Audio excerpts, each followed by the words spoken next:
केनोपनिषद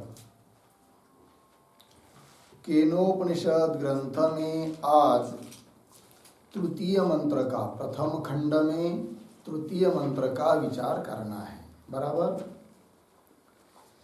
तो इस तृतीय मंत्र की अवतरणिका को देखिए, पदभाष्य में हम लोग विचार कर रहे हैं। तो अवतरणिका में दिया है यस्मात् श्रोत्रादेहे अपि श्रोत्रादि आत्मभूतम ब्रह्म अतः न तत्र चक्षुः गच्छति। मंत्र का आरंभ होता है। ठीक। तो कह रहे हैं यस्मात् श्रोत्रादि भी अपि श्रोत्रादि। तो पीछे इसके ऊपर वाला जो द्वितीय मंत्र है कि जिसमें प्रथम मंत्र में पूछे हुए प्रश्नों का उत्तर दिया है। प्रथम मंत्र में तत्वबुभुत्सु तत्व को जानने का इच्छुक जो जिज्ञासु साधक है, उसने ब्रह्मनिष्ठ आचार्य के पास जाकर प्रश्न पूछे थे। केन ईशितम प्रेषितम मनः पतति इत्यादि। उन प्रश्नों का उत्तर आचार्य ने द्वितीय मंत्र में दिया कि जिस तत्व को तुम पूछ रहे हो, जिस तत्व को तुम जानना चाहते हो, वह है श्रोत्र का श्रोत्र, मन का मन, वाणी का वाणी इत्यादि रूप से उत्तर दिया था। ठीक है। अब उन उत्तर में जो कहा गया कि श्रोत्र का श्रोत्र, तो प्रथम श्रोत्र शब्द से लिया था श्रोत्र इंद्रिय करण, श्रोत्रस्य षष्ट्यंत शब्द के द्वारा। फिर उस श्रोत्र का भी श्रोत्र है, तो द्वितीय जो प्रथमांत श्रोत्र पद है उसका अर्थ श्रोत्र इंद्रिय नहीं लिया। फिर कौन लिया? तो षष्ट्य षष्ट्यंत शब्द का अर्थ जो है श्रोत्र इंद्रिय, उन श्रोत्रादि इंद्रियों का जो प्रेरक है, प्रेषक है, प्रेरक है, ऐसा जो चेतन तत्व, आत्म तत्व की जिसके सानिध्य मात्र से श्रोत्रादि इंद्रियों में अपना विषय ग्रहण करने का सामर्थ्य आ जाता है, ऐसा जो साक्षीभूत तत्व चैतन्य, उसको कहा था श्रोत्रस्य श्रोत्रम। तो यहां पर अब कह रहे हैं कि यस्मात्, जिस कारण से कि श्रोत्रादे अपि श्रोत्रादि, श्रोत्रादि को का वो क्या है? श्रोत्र है।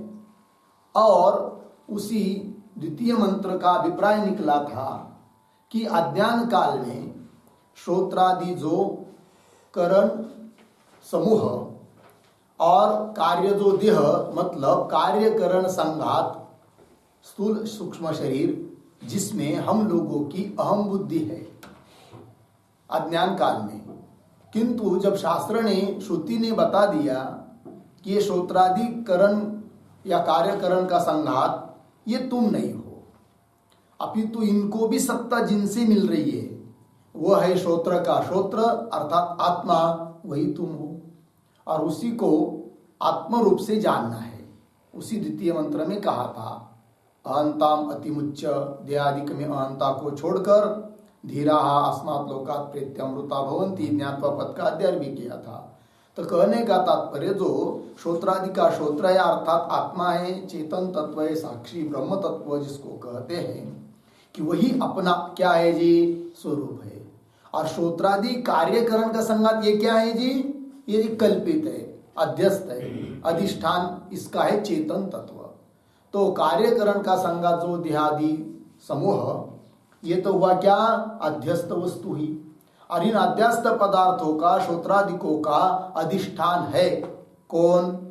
आत्मा, चैतन्य, ब्रह्म अर्थात मैं, है कि नहीं? मैं इन सब का क्या हूं? अधिष्ठान। और अध्यस्त वस्तु जो होती है उसका आत्मा होता है अधिष्ठान, है कि नहीं? जैसे अध्यस्त वस्तु ही सर्प, तो सर्प का आत्मा, आत्मा का मतलब वास्तविक स्वरूप कौन है? अधिष्ठान रज्जु ही है। सर्प जो है वो अधिष्ठान रज्जु भूत ही है, रज्जु स्वरूप ही है, रज्जु से अतिरिक्त तो उसको कर नहीं सकते। उसी प्रकार कार्यकरण संघात रूप जो देहादि है, इंद्रियादिक है, उन सब का अधिष्ठानभूत जो हमारा स्वरूप है आत्म चैतन्य, तो उन इंद्रियादिकों का वास्तविक स्वरूप है कौन? आत्मा ही है। ठीक है ना? तो वही लिखा यहाँ पर, यस्मात्, जिस कारण से कि श्रोत्रादेहे अपि, तो श्रोत्रादे मतलब आदि शब्द से सभी ये कार्यकरण संगत लेना है, उसका भी श्रोत्राद्यात्म भूतम, पंक्ति मिली कि नहीं? श्रोत्राद्यात्म भूतम मतलब श्रोत्रादिकों का अधिष्ठान भूत आत्मभूतम, अधिष्ठान भूत, अधिष्ठान स्वरूप कौन है? ब्रह्म। आगे पढ़ाया, श्रोत्राद्यात्म भूतम ब्रह्म, श्रोत्रादिकों का अधिष्ठान स्वरूप कौन है? ब्रह्म है।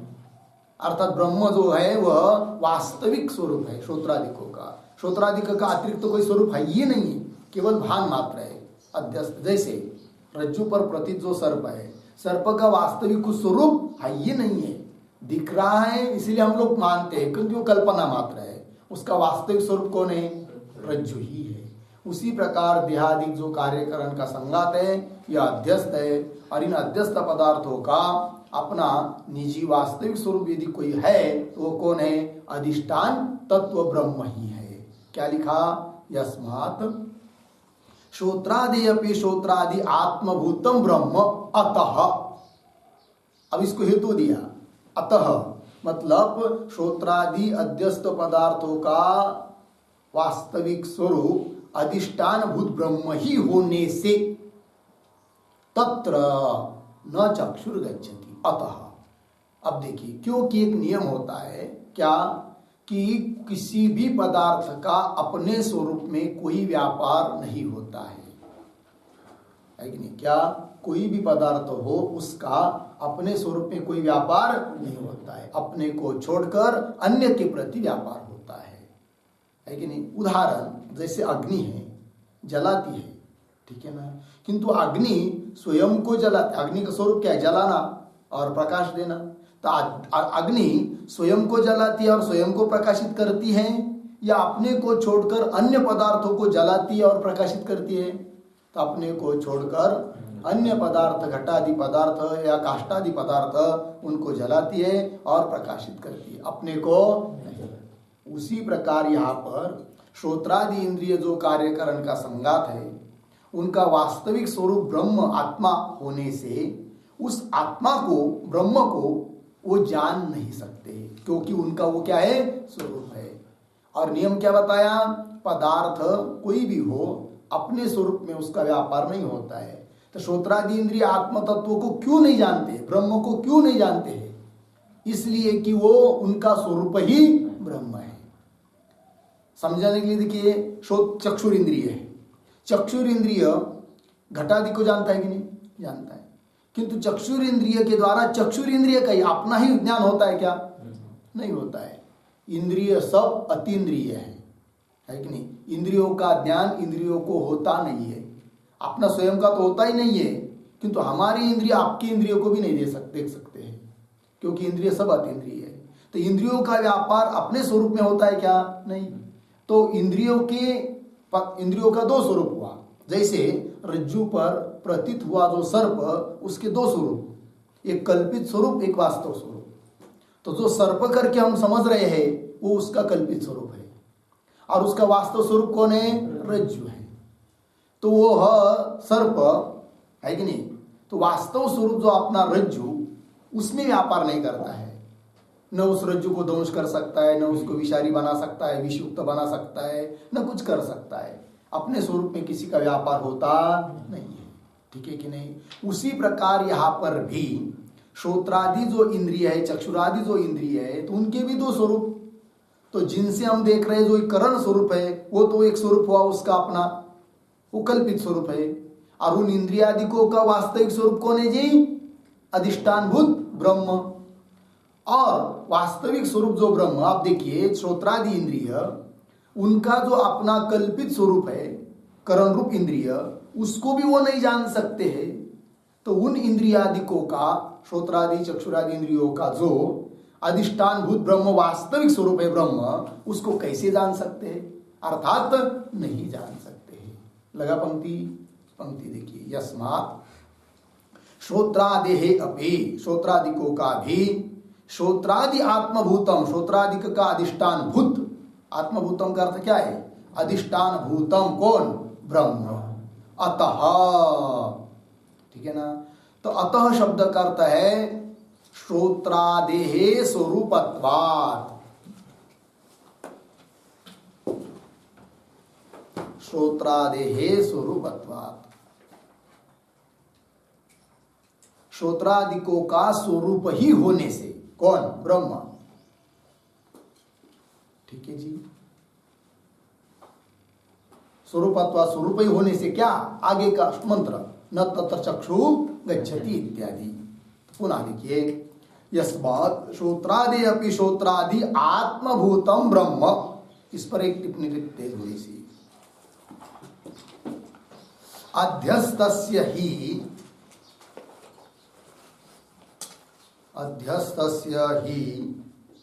अधिष्ठानम एव स्वरूपम,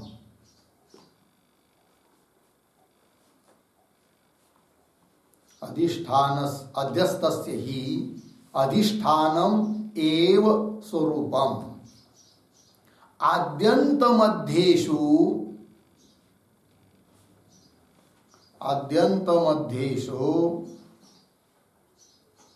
तद अव्यभिचारात्,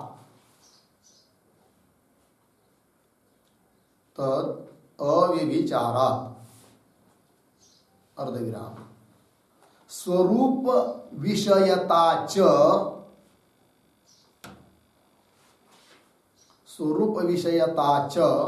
न पदार्थ धर्म,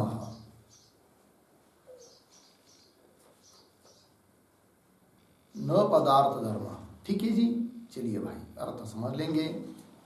क्योंकि मूल भाष्य में आया ना, श्रोत्रादि अपि श्रोत्रादि आत्मभूतम, अधिष्ठान भूतम, कौन? ब्रह्म बताया, उसी को लिख रहे हैं। अध्यस्तस्य ही अधिष्ठानमेव स्वरूपम, अध्यस्त पदार्थों का अपना वास्तव स्वरूप कौन होता है? अधिष्ठान। अधिष्ठानम एव स्वरूपम, क्यों?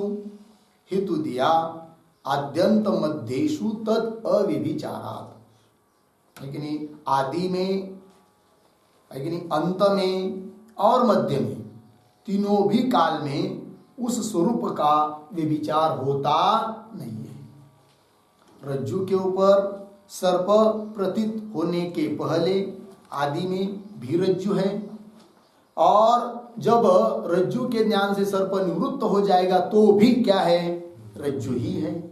और इतना ही नहीं, तो आदि अंत हुआ, बीच में जिस काल में सर्प है ऐसा भान हो रहा था, उस समय में भी क्या है? रज्जु ही है। तो रज्जु जो अधिष्ठान है उसका क्या? आदि, मध्य में और अंत में कहीं भी व्यभिचार नहीं है। इसलिए सर्प का वास्तविक स्वरूप कौन हुआ? रज्जु हुआ। ठीक है ना? ऊपर ऊपर बता जा रहा है कि ये रज्जु अधिष्ठान है करके। वस्तुतः रज्जु भी कल्पित होने से रज्जु भी सर्प का अधिष्ठान नहीं हो सकती है। रज्जु उपैत चैतन्य होता है, किंतु दृष्टांत में समझने के लिए रज्जु को लेकर ये घटा दिया, तो ये दृष्टांत हुआ। उस प्रकार यहाँ पर भी सिद्धांत में आकाश आदि भूत भौतिक प्रपंच और उस प्रपंच की अंतर्गत स्थूल सूक्ष्म ये जो हमारा शरीर संगात है, यह सब इंद्रियादिक भी ब्रह्म स्वरूप में, अपने स्वरूप में क्या है जी? अध्यस्त है। ब्रह्म में अध्यस्त है। ब्रह्म अपना वास्तव स्वरूप है, उसमें अध्यस्त है। और अध्यस्त पदार्थों का अपना वास्तव स्वरूप कौन होता है? अधिष्ठान। तो इंद्रियादिक चक्षुरादि इंद्रिय, इनका वास्तविक स्वरूप कौन है? अधिष्ठान ब्रह्म। और नियम क्या बताया? आगे लिख के दिया टिप्पणी में आपको, अध्यस्तस्य ही अधिष्ठानमेव स्वरूपम, क्यों? आद्यंत मध्येषु तत् अव्यभिचारात्, उस स्वरूप का, अधिष्ठान का विचार होता नहीं। और स्वरूप विषयता च न पदार्थ धर्म, स्वरूप विषयता पदार्थ धर्म न, कोई भी पदार्थ हो उसका विषय अपना स्वरूप होता नहीं है कि नहीं? जैसे चीनी मतलब शक्कर, मीठी है कि नहीं? वो मीठी दूसरे के लिए है कि स्वयं के लिए है? दूसरे के लिए है, अपने लिए नहीं है। कोई भी पदार्थ का व्यापार, घर के लिए ही है कि घर आदमियों के लिए रहने के लिए है? आदमी को, इतर अन्यों को है कि नहीं? रहने के लिए, मनुष्यों को रहने के लिए घर। कि घर घर के लिए ऐसा होता है क्या? नहीं होता है। मतलब किसी भी पदार्थ का व्यापार अपने स्वरूप में नहीं होता है। तो चक्षुरादि इंद्रिय ब्रह्म तत्व को क्यों नहीं जान सकते? कि चक्षुरादि इंद्रियों का वह स्वरूप है कौन? ब्रह्म। और अपने स्वरूप में किसी का व्यापार होता नहीं है। एक बात ही हो गई, होगा कि नहीं? चलिए आगे। अब मंत्र को पढ़ते हैं। तो उच्चारण पहले कर लेंगे, उसके बाद पदच्छेद, अन्वय, फिर पदों का अर्थ। ठीक है, देखते हैं कि न तत्र चक्षुर्गच्छति न वाग्गच्छति नो मनो न विद्मो न विजानीमो यथैतदनुशिष्यादन्यदेव तद्विदितादथो अविदितादधि इति शुश्रुम पूर्वेषाम्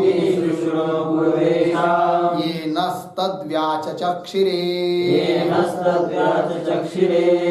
न तत्र चक्षुर्गच्छति न वाग्गच्छति नो मनो न विद्मो न विजानीमो यथैतदनुशिष्यादन्यदेव तद्विदितादथो अविदितादधि इति शुश्रुम पूर्वेषाम् येन तद्व्याचचक्षिरे। न तत्र चक्षुः गच्छति न वाक् गच्छति नो मनः न विद्मः न विजानीमः यथा एतत् अनुशिष्यात् अन्यत् एव तत् विदितात् अथो अविदितात् अधि इति शुश्रुम पूर्वेषाम् ये नः तद् व्याचचक्षिरे। हो गया जी। अब अन्वय देखिए। तत्र चक्षुः न गच्छति, तत्र चक्षुः न गच्छति। आगे वाक् न गच्छति, वाक् न गच्छति। मनो नो न विद्मः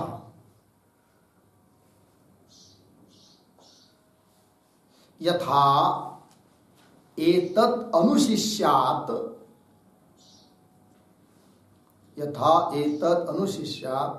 न विजानीमः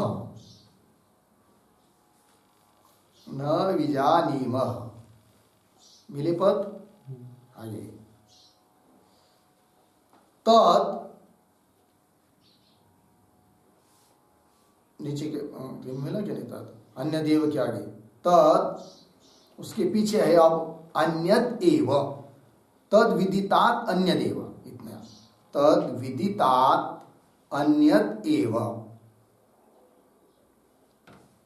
अथो अविदितात् अधि इति पूर्वेषां शुश्रूम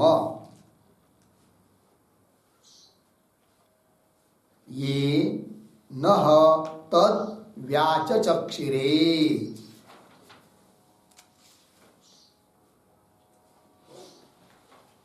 हो गया। चलिए भाई, तो थोड़ा अर्थ समझ लेते पहले, फिर उन शब्दों का अर्थ भी लिखा देंगे। तो देखिए, तो ये जो मंत्र है ना, इसके अवतरणिका तो दे ही दिया है भाष्यकार ने। और एक छोटी सी अवतरणिका एक पद वाक्य में हम लोग लिख लेते हैं। ननु येन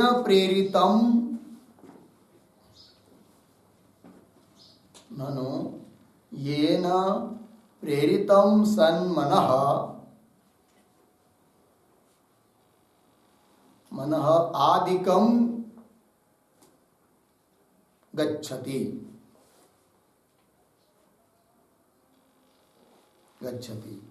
मनादिकं गच्छति तद इदम इति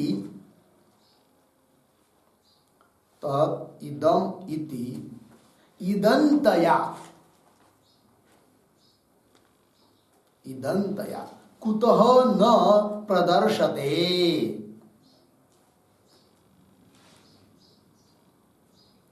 कुतः न प्रदर्शते इति आह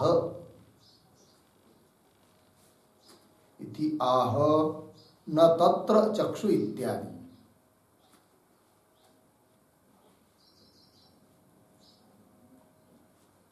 हो गया। चलिए भाई अर्थ समझ लेंगे। पूर्व पक्षी कहता है कि ननु येन प्रेरितम सन्मन आदिकम गच्छति, क्योंकि आपने पीछे कहा क्या कहा है कि नहीं, तो किसके द्वारा मन प्रेरित हो रहा है, तो उत्तर दिया श्रोत्र से श्रोत्रम इत्यादि। तो जिसके द्वारा ये न जिसके द्वारा प्रेरित हुआ मन, आदि शब्द से सब आएंगे, अधिकम चक्षुरादि इंद्रिय है कि नहीं, श्रोत्रादि इंद्रिय, मन आदि, वाणी आदि। तो जिसके द्वारा प्रेरित होकर मन इत्यादि गच्छति, अपने अपने विषय के तरफ जा रहे हैं, तद जिसके द्वारा प्रेरित हो रहे तद उसको, उस तत्व को इदम इति, इदम इस रूप से, इदंतया कुतः न प्रदर्शते, इदम इति, इदम इस रूप से मतलब इदंतया कुतः न प्रदर्शते, क्यों नहीं दिखा रहे हो, ये प्रश्न समझ में आया क्या? कि जैसे किसी ने पूछा घट कौन है, तो हम बता सकते हैं हाथ दिखाकर ये घट है करके, या हाथ में उठाकर ये घट है करके, तो इदम रूप से दिखा पाए। उस प्रकार जब पूछा कि किसके द्वारा मन आदि प्रेरित हो रहे, तो उसको आपने उत्तर दिया कि वह श्रोत्र का श्रोत्र है, मन का मन है। इस भाषा में उसका बोध न कराकर आप उस ब्रह्म तत्व का, प्रेरक तत्व का बोध इदम रूप से क्यों नहीं कर रहे हो कि ये है करके? ऐसा हुआ प्रश्न। इदंतया कथम न प्रदर्शते, क्यों प्रदर्शित नहीं कर रहे हो? तो उसका उत्तर दे रहे न तत्र चक्षुर्गच्छति, क्योंकि इदंतया प्रदर्शन उस चीज का कर सकते हैं जिसमें इंद्रियों की प्रवृत्ति होती है कि नहीं? जैसे घट को इदम रूप से दिखा सकते हैं कि नहीं? दिखा सकते। क्यों? घट में इंद्रियों की प्रवृत्ति होती है, अर्थात इंद्रिय जान सकते हैं किसको? घट को। इसलिए घट को हम क्या कर सकते हैं? इदम रूप से दिखा सकते हैं। उस प्रकार यदि ब्रह्म को इंद्रिय जानते तो ब्रह्म को भी हम इदम रूप से बता पाते, किंतु ब्रह्म तत्व का बोध, ज्ञान इदम करके, यह करके इदम रूप से कर नहीं सकते हैं। क्यों? कि उनमें इंद्रियों की प्रवृत्ति नहीं है। तो उसी को कह रहे कि हम इदम रूप से क्यों प्रदर्शित नहीं कर सकते ब्रह्म तत्व को? इसलिए नहीं कर सकते कि उसमें इंद्रियों की प्रवृत्ति ही नहीं है। न तत्र चक्षुर्गच्छति, इंद्रियों की प्रवृत्ति नहीं है। अब पुनः प्रश्न आएगा कि इंद्रियों की प्रवृत्ति क्यों नहीं है फिर ब्रह्म में? तो उसका एक उत्तर तो दे दिया। क्या? वो ब्रह्म इंद्रियादिकों का स्वरूप है, क्योंकि इंद्रियादि का अध्यस्त है, और अध्यस्त वस्तु का अधिष्ठान या अधिष्ठान वास्तविक स्वरूप होता है। तो इंद्रियादिकों का वह वास्तविक स्वरूप होने के कारण उसमें इंद्रिय की प्रवृत्ति नहीं होती है, क्योंकि किसी भी पदार्थ का, किसी भी वस्तु का व्यापार अपने स्वरूप में होता नहीं है, इसलिए इंद्रिय नहीं जा रहे। तो पहला प्रश्न, ब्रह्म को इदम रूप से क्यों नहीं दिखा सकते? इंद्रियों, ब्रह्म में इंद्रियों की प्रवृत्ति नहीं है। ब्रह्म में इंद्रियों की प्रवृत्ति क्यों नहीं है? हाँ, चक्षुरादि इंद्रियों का स्वरूप ही, वास्तव स्वरूप ही ब्रह्म है, इसलिए इंद्रियों की प्रवृत्ति नहीं होती है। ठीक है ना जी? क्योंकि चक्षुरादि इंद्रियों का वो क्या है? वास्तविक स्वरूप है। चक्षुरादि इंद्रियों का वास्तविक स्वरूप ब्रह्म क्यों है? चक्षुरादि इंद्रियक ब्रह्म स्वरूप में अध्यस्त है, और अध्यस्त वस्तु का अधिष्ठान वास्तव रूप होता है। समझ में आया जी? इसलिए ब्रह्म को इदम रूप से हम दिखा नहीं सकते। ठीक है ना? और ब्रह्म में रूपादि गुण भी नहीं है कि जिससे इंद्रियों की प्रवृत्ति हो, क्योंकि चक्षु की प्रवृत्ति कहाँ होती है? जहां रूप होता है कि नहीं? तो आप उन इंद्रियों का जो विषय है, उन विषय वाला, उन गुण वाला यदि ब्रह्म तत्व रहता तब इंद्रिय की प्रवृत्ति होती। तो ब्रह्म में रूप रसादि कोई गुण न होने से भी इंद्रियों की प्रवृत्ति उस ब्रह्म में नहीं होती है, ये भी एक कारण है। और इंद्रियों की प्रवृत्ति ब्रह्म में न होने के कारण ब्रह्म को इदम रूप से दिखा नहीं सकते हैं। और इदम रूप से दिखा सकते नहीं, और दिखाना तो पड़ेगा, क्योंकि प्रश्न किया है केन ईशितम प्रेषितम मनः, उत्तर तो देना ही पड़ेगा, क्योंकि ब्रह्मबोध तो होना ही चाहिए। ब्रह्मबोध हुए बिना मोक्ष की सिद्धि तो होती नहीं है, और ब्रह्म का बोध इदम रूप से कर नहीं सकते। तब बीच वाला मार्ग निकाला, वो उस तत्व का बोध कराने के लिए। कौन मार्ग? कि वह ब्रह्म, वह आत्मा प्रेरक तत्व कौन है? श्रोत्र का श्रोत्र है, मन का मन है, वाणी का वाणी है। यदि ब्रह्म तत्व में इंद्रियों की प्रवृत्ति होती तो इस प्रकार का बोध कराने की जरूरत नहीं थी, किंतु इंद्रियों की प्रवृत्ति न होने के कारण ब्रह्म का बोध कराने के लिए श्रोत्र श्रोत्रम इत्यादि रूप से द्वितीय मंत्र में उत्तर दिया है। हुआ इतना? चलिए आगे। तो अन्वय हुआ कि नहीं हुआ? ना अन्वय। अब एक एक पद का अर्थ हम लोग लिख लेते हैं, ठीक? बाद में भी आपको काम आएगा। तो तत्र ये प्रतीक है, अन्वय के अनुसार अर्थ लिखेंगे पदों का। तत्र प्रतीक है, उसका अर्थ लिखिए। श्रोत्रादीनाम, श्रोत्रादीनाम श्रोत्रादि रूपे ब्रह्मणि,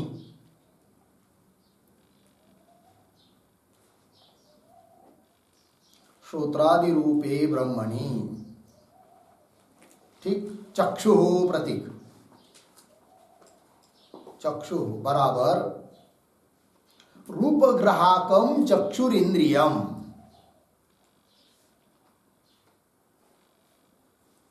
रूपग्राहकम चक्षुरिंद्रियम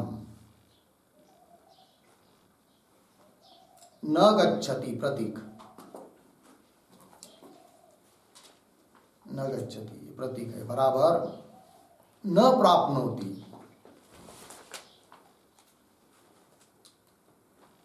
न प्राप्नोति अर्धविराम। ब्रह्मणः रूपादिहीनत्वात्, ब्रह्मणः रूपादिहीनत्वात् ब्रह्मणा सह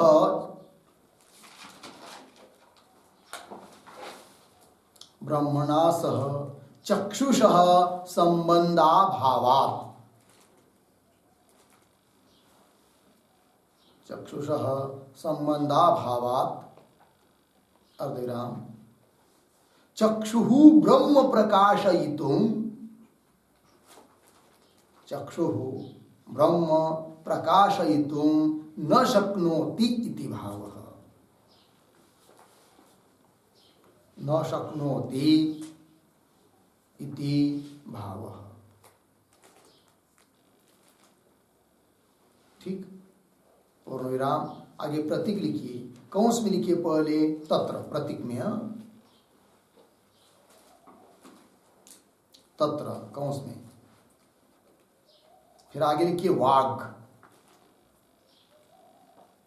तत्र कौंस में इसीलिए लिया कि उसकी अनुवृत्ति आ रही है पीछे से, तो वाक लिखा, उसका अर्थ लिखिए बराबर वागींद्रियम अपि,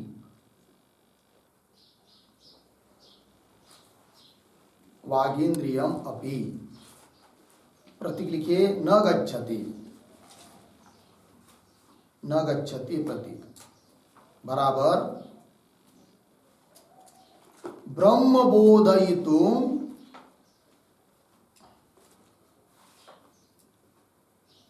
ब्रह्म बोधयितुं न शक्नोति इति भावः,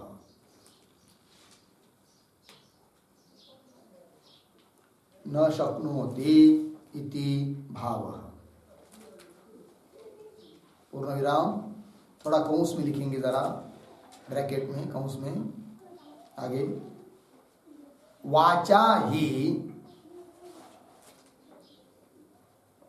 उच्चार्यमाणः शब्दः,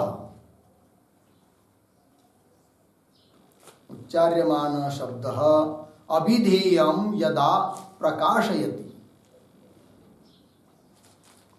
अभिधेयं यदा प्रकाशयति तदा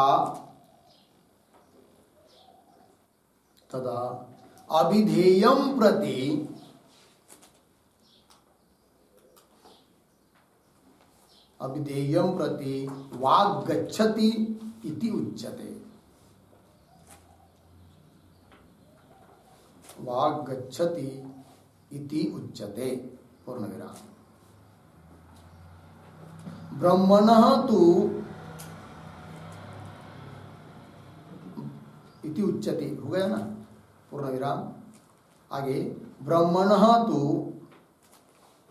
शब्दस्य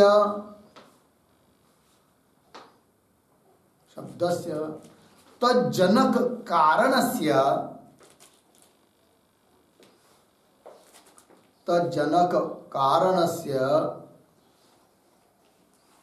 वागीन्द्रियस्य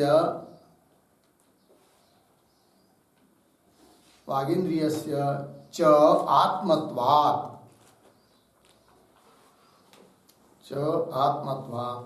न तत्र वाक् गच्छति इत्यर्थः।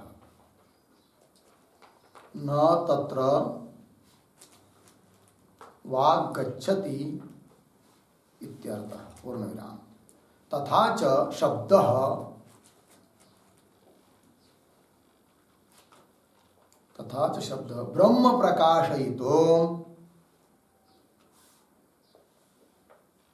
ब्रह्म प्रकाशयितो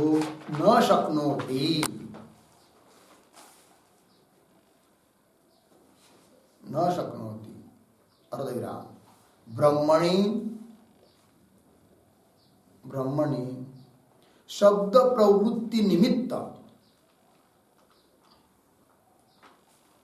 प्रवृत्ति निमित्त जाति गुण क्रिया संबंधाभावात्,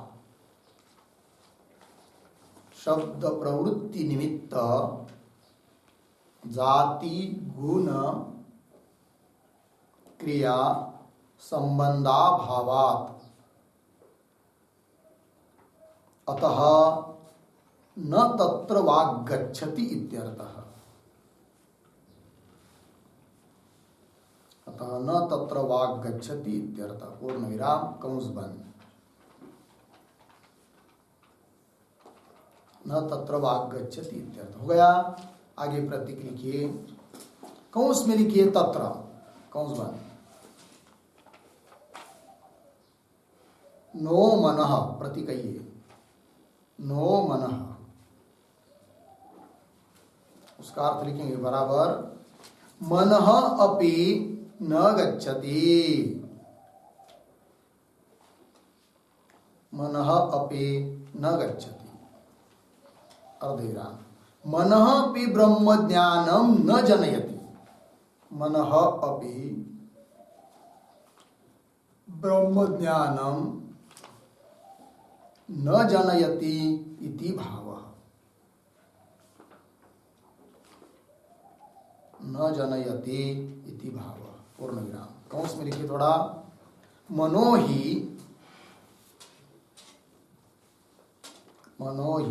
अन्यस्य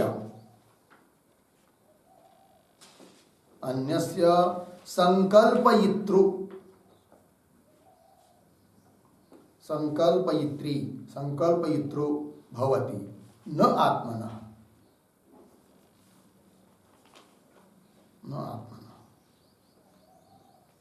हुआ ना। पूर्णविराम।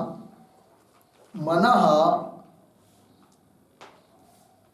सह अपि आत्मभूतं ब्रह्म, सॉरी मनः नहीं, मनसः, एक ही शब्द है। मनसः अपि आत्मभूतं ब्रह्म, मनसः अपि आत्मभूतं ब्रह्म अतः तत्र ब्रह्मणि मनो न गच्छति।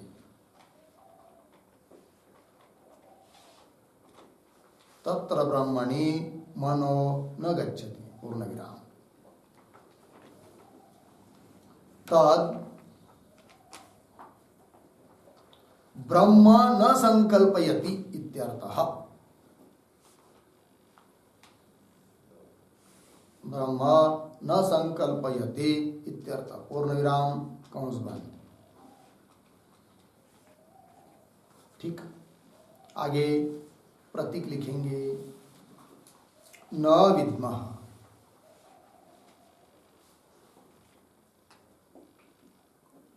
उसका अर्थ चक्षुरादीनाम अविषयत्वात् एव, चक्षुरादीनाम अविषयत्वात् एव न विद्मः, न विद्मः बराबर श्रोत्रस्य श्रोत्रम इत्यादिना,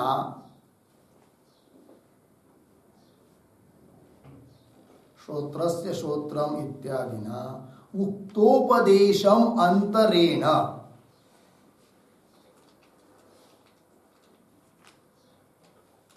उक्तोपदेशम अंतरेण आत्मदर्शनोपायम,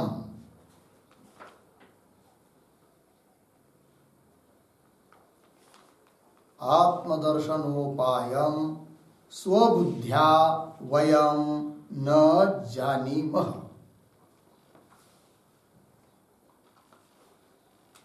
स्वबुद्ध्या वयम न जानीमः। पूर्ण विराम। हो गया जी। आगे लिखेंगे, प्रतीक लिखिए यथा बराबर येन प्रकारेण, येन प्रकारेण एतत्, प्रतीक एतत् बराबर श्रोत्रस्य श्रोत्रम, श्रोत्रस्य श्रोत्रम इत्यादिना उक्तम ब्रह्म, इत्यादिना उक्तम ब्रह्म। अनुशिष्यात् प्रतीक, अनुशिष्यात् प्रतीक है, उसका अर्थ शिष्येभ्यः, शिष्येभ्यः अनिदम रूपस्य, अनिदम रूपस्य निर्विशेषस्य,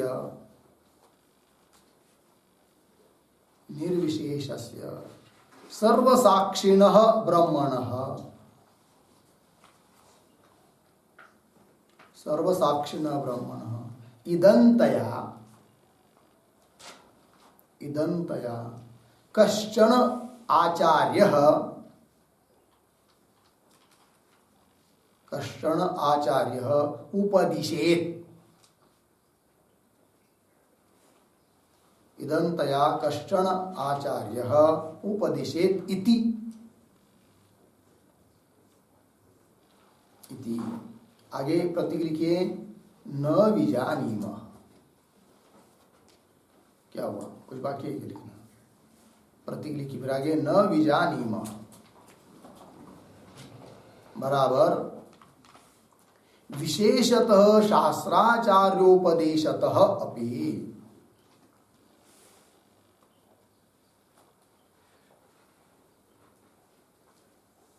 विशेषतः शास्त्राचार्योपदेशतः अपि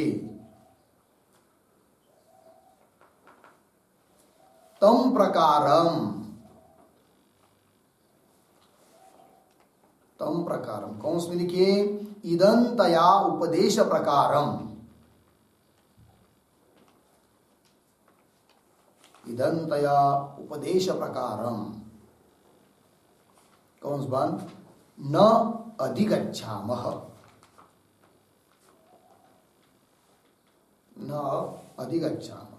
हो गया। हाँ, पहले इतने का अर्थ समझ लेते हैं, फिर एक दो वाक्य बचे अभी उनके शब्दों का अर्थ लिखने का, वो बाद में लिखेंगे। अर्थ पहले समझ लेंगे। तो देखिए भाई, इस मंत्र में सबसे पहला पद आया है अन्वय के अनुसार तत्र। तो तत्र का अर्थ कर दिया क्या? श्रोत्रादीनाम श्रोत्रादि रूपे ब्रह्मणि, क्योंकि उस ब्रह्म का उपदेश देते समय दूसरे मंत्र में शब्दों का प्रयोग किया था, श्रोत्रस्य श्रोत्रम। तो श्रोत्र का श्रोत्र स्वरूप जो है, श्रोत्रादि स्वरूप कौन? ब्रह्म। उस ब्रह्म में ब्रह्मणि, तत्र शब्द का अर्थ क्या हुआ फिर? ब्रह्मणि। चक्षु न गच्छति, चक्षुरिंद्रिय नहीं जाता है। चक्षुरिंद्रिय है क्या? तो लिख के दिया आपको, रूप ग्राहकम चक्षुरिंद्रियम। रूप को ग्रहण करने वाला जो इंद्रिय है उसी का नाम है चक्षुरिंद्रिय। और वह चक्षुरिंद्रिय न गच्छति, कहा? ब्रह्म में। ब्रह्म में गच्छति मतलब न प्राप्नोति, अर्थात ब्रह्म का प्रकाशन चक्षुरिंद्रिय कर नहीं सकता है, न प्राप्नोति। क्यों? तो बताया ब्रह्मण रूपादिहीनत्वा। वो तो बताएंगी चक्षुरादि ब्रह्म का स्वरूप, वास्तव स्वरूप होने से चक्षुरादि की प्रवृत्ति ब्रह्म में नहीं हो सकती है, ये तो ही है। किंतु दूसरी बात से बता रहे हैं कि ब्रह्मण रूपादिहीनत्वा, ब्रह्म में कोई रूप है क्या? काला पीला नीला कुछ रूप नहीं है।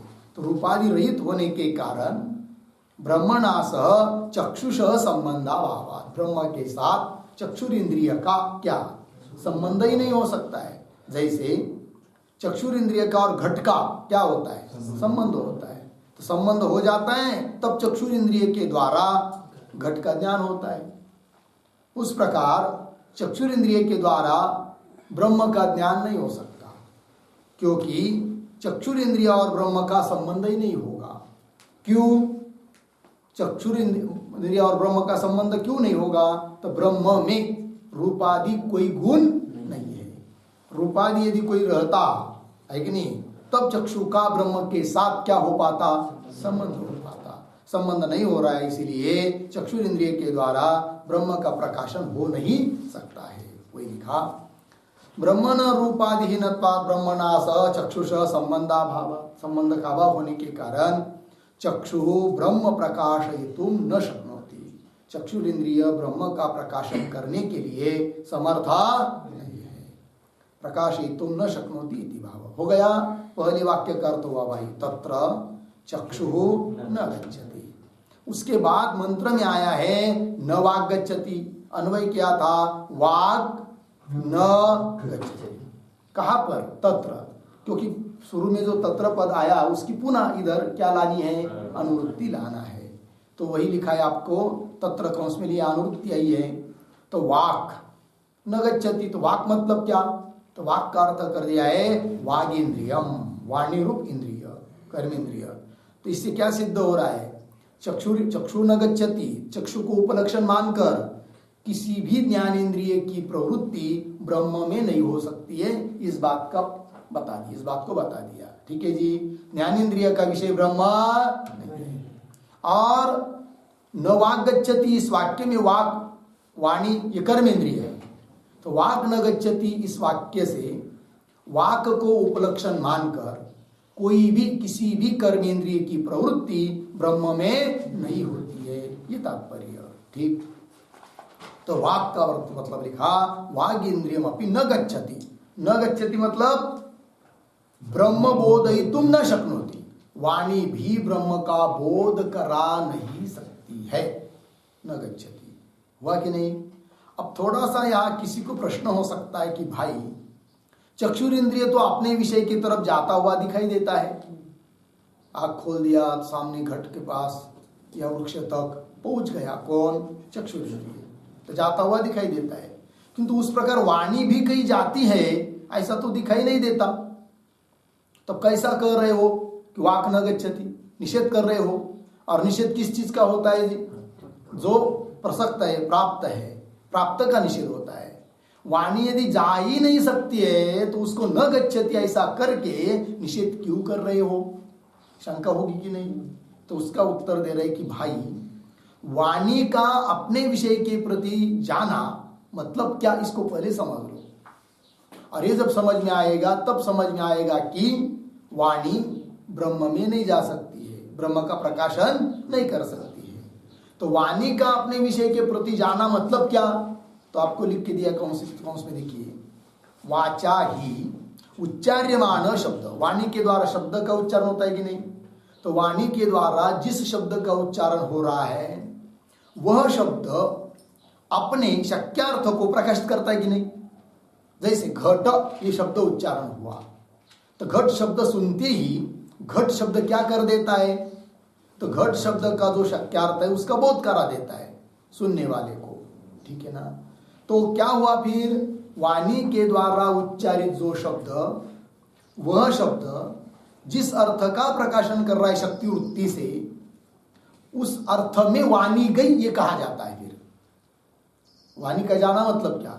वाणी के द्वारा उच्चारित उन शब्दों के द्वारा उस वस्तु का ज्ञान होना।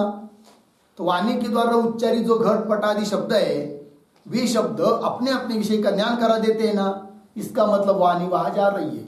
यही वाणी जाने का मतलब है, वागेंद्री जाने का मतलब है। किंतु उस प्रकार ब्रह्म में वाणी नहीं जा सकती है। मतलब क्या? वाणी के द्वारा ऐसा कोई भी शब्द नहीं है उच्चारित हो सकता है। कोई किसी भी शब्द का उच्चारण करेंगे तो ऐसा कोई भी शब्द आपको नहीं मिलेगा कि जिसके शक्ति वृत्ति से ब्रह्म को जाना जा सके। यदि वाणी के द्वारा उच्चारित शब्द ब्रह्म का ज्ञान कर रहा पाता, तब हम कह पाते क्या? वाणी ब्रह्म में गई। जैसे वाणी घट में गई, ये कह सकते हैं, क्योंकि वाणी के द्वारा उच्चारित शब्द जो है उसके द्वारा घट का ज्ञान होता है। इसका मतलब वाणी घट में गई। कि उस प्रकार वाणी के द्वारा उच्चारित किसी भी शब्द का अभिधेय शक्यार्थ ब्रह्म नहीं हो सकता है। अतः ब्रह्म में वाणी नहीं जाती है, यह अर्थ हुआ। लग गया पंक्ति? वाक न गच्छति। कंस में लिखा है देखिए, वाचा ही उच्चार्यमाण शब्द, वाचा तृतीया है वाक शब्द की। तो वाणी के द्वारा उच्चारित जो शब्द अभिधेयम, अभिधेय मतलब शक्यार्थ, अभिधेयम यदा प्रकाशयति, है कि नहीं? घट आदि को प्रकाशित करता है शब्द। अभिधेयम यदा प्रकाशयते तदा, तब तो अभिधेयम प्रति, अभिधेय मतलब शक्यार्थ, शब्द का शक्यार्थ। तो अभिधेयम प्रति वाग गच्छति इति उच्यते। उस शक्यार्थ के प्रति शक्यार्थ तक वाणी जा रही है। ब्रह्मणः तु शब्दस्य तज्जनक कारणस्य वागेन्द्रियस्य च आत्मत्वात्। अब देखिए ब्रह्म क्या है? ब्रह्म में वाणी क्यों नहीं जाती है?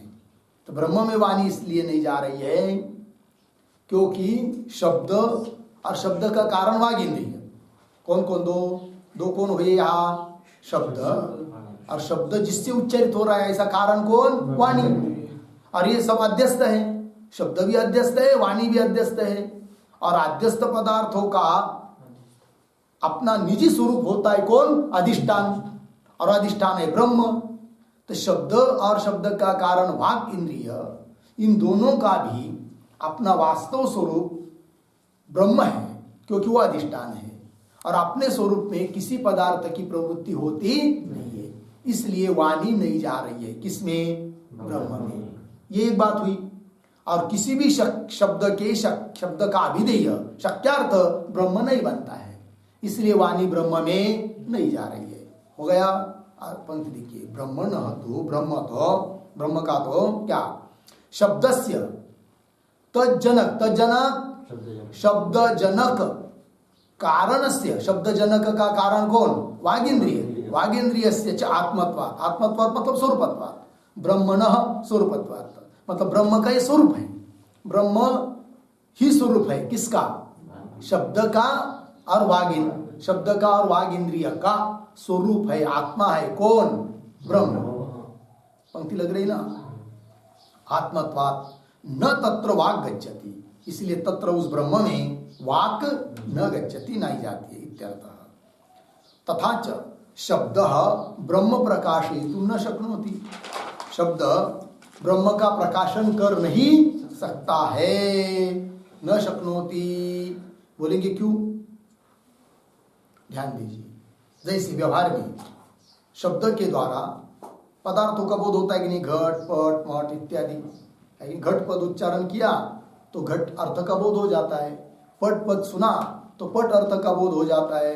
उसी प्रकार किसी न किसी शब्द का अभिधेय शक्यार्थ ब्रह्म को होना चाहिए। यदि हो जाएगा तो हम कह पाएंगे क्या वाग इंद्रिय ब्रह्म में जा रहा है करके, किंतु किसी भी शब्द का अभिधेय ब्रह्म नहीं है। लेकिन हम पूछेंगे क्यों नहीं है, ये प्रश्न है। तो उसका उत्तर दिया जाता है, ध्यान दीजिए।